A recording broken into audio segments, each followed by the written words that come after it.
Gen Z's early 20s are harder than anyone admits, and not in the way older people mean when they say life gets hard. In a completely different way that nobody prepared you for, and nobody's talking about honestly. You were told this would be the best time of your life. You were told you'd figure it out. You were told that your 20s are for making mistakes and finding yourself. What nobody told you is that figuring it out actually feels like drowning. That making mistakes when rent is due, and your student loan kicks in, and you're applying to jobs that want 5 years of experience for an entry-level role feels nothing like the montage they sold you. This video is about what your early 20s actually look like. Not the Instagram version, the real one. There is a gap between what you were told your early 20s would feel like and what they actually feel like. And that gap is wider for Gen Z than it has been for any generation before. Here's what you were told. Graduate, get the job, build the life, meet people, figure out who you are. It'll be exciting. You're young. The world is open. Here's what actually happens. You graduate into a job market where entry-level positions require 3 years of experience. You move somewhere new and realize making friends as an adult is genuinely one of the hardest things you've ever done.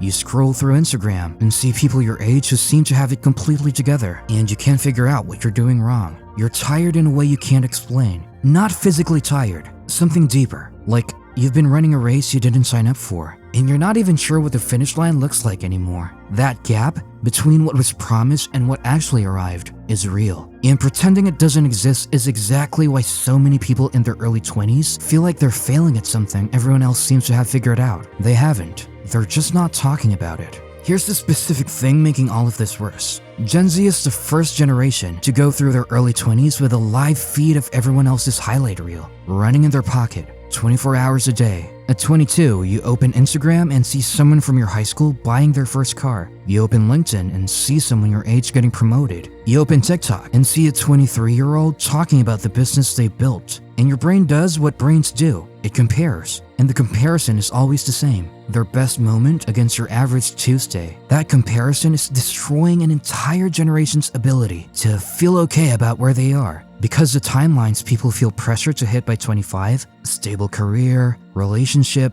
apartment, some version of a plan, those timelines were built for a different economy. A parent who bought a house at 24 did it when the median home price was a fraction of what it is now. A parent who had their career figured out at 22 graduated into a job market that actually hired entry-level people for entry-level roles. You were not behind. You were on time for a world that is genuinely harder to navigate than the one the people settling the timeline came from. But knowing that doesn't make the feeling go away, because the feeling isn't rational, it's constant, and it's loud. And for Gen Z, it comes with a notification every time someone else seems to be winning. Here's something that hits you completely differently in person than it does in theory. Money in your early 20s is genuinely stressful in a way that nobody fully warned you about. In school, money was simple. You didn't have much. You managed. There was always a safety net somewhere. Parents, student loans, a part-time job that covered the basics. And then you graduate, and suddenly, the full weight of financial adulthood lands on you at once.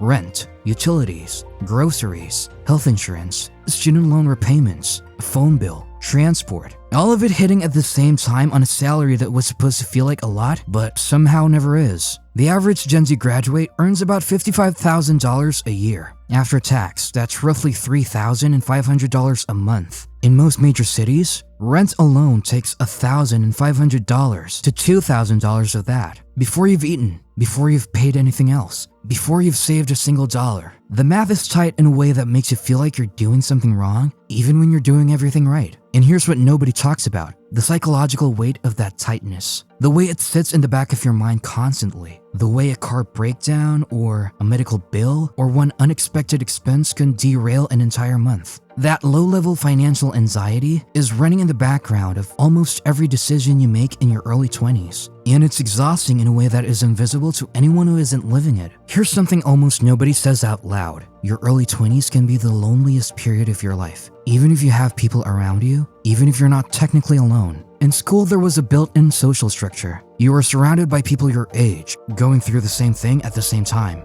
Friendships formed by default, by proximity, by shared experience, and then that ends. And suddenly, making a real friend requires more effort than most people realize they'd have to put in. You meet people at work, but work friendships have a ceiling. You meet people at bars, but those connections rarely go anywhere real. You try to maintain the friendships from before, but everyone is moving in different directions, and the group chat gets quieter every month. Research backs this up. A study from the Survey Center on American Life found that the number of Americans with no close friends has quadrupled since 1990. Gen Z reports the highest levels of loneliness of any generation. Not because they're antisocial, because the structures that used to make friendship automatic have disappeared, and nothing has replaced them. And here's what makes it worse. Nobody admits it. Everyone is performing a version of their life that looks connected, and full, and fine. So you assume you're the only one sitting in your apartment on a Friday night, wondering why this feels harder than it's supposed to. You're not. Almost everyone around you is doing the same thing and saying nothing. Your early 20s are supposed to be when you figure out who you are. That's what everyone says. And technically, that's true. The problem is that figuring out who you are is not a clean or comfortable process. It's confusing and contradictory, and it happens the exact same time that everything else in your life is also uncertain. You finish school and realize that for your entire life, your identity was structured around being a student. You had a role, you had a place, you had a clear metric for whether you were doing okay, and then that disappears, and you're supposed to just know who you are without any of that scaffolding. Most people don't. Most people spend their early 20s trying on different versions of themselves, different jobs, different friend groups, different cities, different ways of presenting themselves online, trying to find something that feels real. And every time something doesn't work, it feels like failure. But it's not failure. It's the actual process. It's supposed to feel like this. The problem is that Gen Z is doing this identity search in public. Every version of themselves they try gets documented. Every mistake gets an audience. Every pivot gets scrutinized. And that public pressure makes the already difficult process of figuring out who you are dramatically harder. Because you're not just trying to figure it out. You're trying to figure it out while performing the figuring out for other people at the same time. That's exhausting in a way that didn't exist for any generation before. Take two people, both 23, both graduated from the same kind of school with the same kind of degree. Call them A and B. Person A does what they were told, gets a stable job, stays in the same city, keeps the head down, follows the plan. By 25, they have a LinkedIn profile that looks good and a life that feels completely empty. They're doing everything right and feel nothing. They can't explain why. They just know that this isn't what they thought it would be. They feel behind, even though by every external metric, they're exactly on track. They feel alone, even though they're surrounded by coworkers. They feel lost, even though they have a plan. Person B does something different, takes a risk that doesn't immediately pay off, moves somewhere uncomfortable, changes direction twice, looks like a mess from the outside for 2 years, feels like a mess from the inside for 2 years, but is actually building something. Not a LinkedIn profile, a real sense of who they are and what they want. By 25, Person B has less to show on paper and more to show in reality. The difference isn't talent. It isn't luck. It's that Person B was willing to sit in the discomfort of not having it figured out, instead of performing a version of figured out that felt hollow from the inside. Most people are Person A, not because they chose it, because nobody told them Person B was an option. Here's the list of things your early 20s will throw at you that nobody specifically prepares you for. That first real heartbreak that happens when you're alone, in a city with no support system around you. The job that turns out to be nothing like the description. The friendship that ends without a fight, just slowly fades. And you grieve it in private because you don't even know how to explain what you lost. The moment you realize your parents don't have all the answers. The first time you have to make a genuinely important decision with no one to tell you what the right answer is. The specific exhaustion of pretending to be fine at work when you're not fine. The Sunday evening feeling that hits every week without fail. That nobody has a name for, but everyone your age knows exactly what it is. None of that is in the brochure. None of it gets talked about. So when it hits you, you assume something is wrong with you. There isn't. This is just what the early 20s actually feel like from the inside. The version people show you from the outside is a performance. The real version is this. Gen Z is the most diagnosed generation in history for anxiety and depression. That's not a coincidence. It's a direct result of everything we've talked about in this video landing on people who are never given the tools to process any of it. The comparison, the loneliness, the money stress, the identity confusion, the gap between expectation and reality. All of it hitting at the same time in a period of life that is already genuinely hard. And then add the constant stimulation of social media, the never-ending news cycle, the pressure to be productive and present in building something and enjoying your youth simultaneously. Your nervous system was not designed for this load. And here's what makes it worse. Most people in their early 20s don't recognize what they're feeling as a mental health thing. They just feel off, flat, Unmotivated in a way that feels like laziness, but isn't. Anxious without a specific reason. Like something is wrong,